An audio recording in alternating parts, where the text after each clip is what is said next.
سنو، جس سے تم محبت کرتے ہو، اس کے لیے جان تک قربان کرنے کا حوصلہ رکھتے ہو، تو کبھی سوچا کہ یہ احساس تم میں کہاں سے آیا؟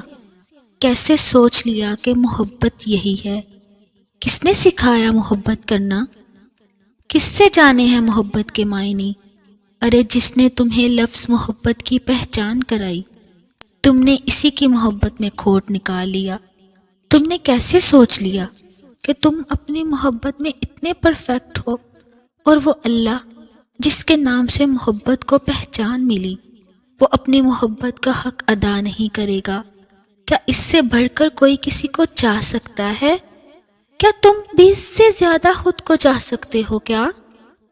اگر تم یہ کہتے ہو کہ اللہ تم سے محبت نہیں کرتا، تمہاری دعائیں نہیں سنتا، تو تم نادان ہونے کے ساتھ ساتھ بد نصیب بھی ہو، جو اس کی محبت کو جان ہی نہیں سکے۔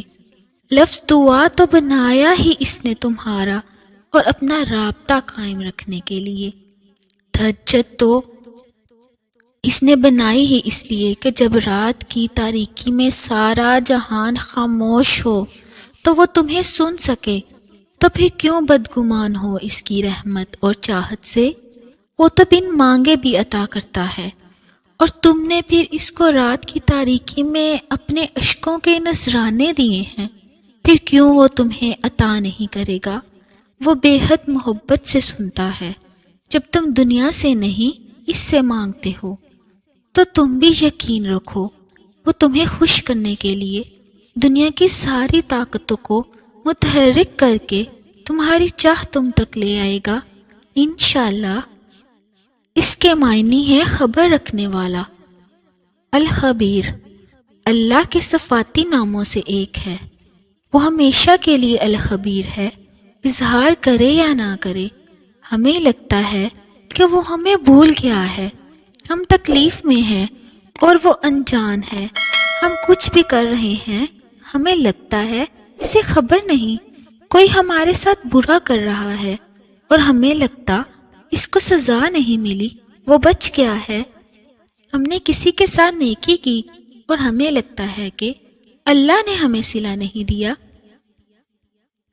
مگر وہ ہمارے ہر حال، ہر تکلیف سے باخبر ہے۔ وہ ہمیں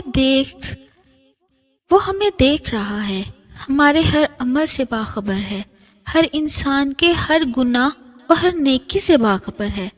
اس کا صلہ جزا ہو یا سزا ضرور ملے گی۔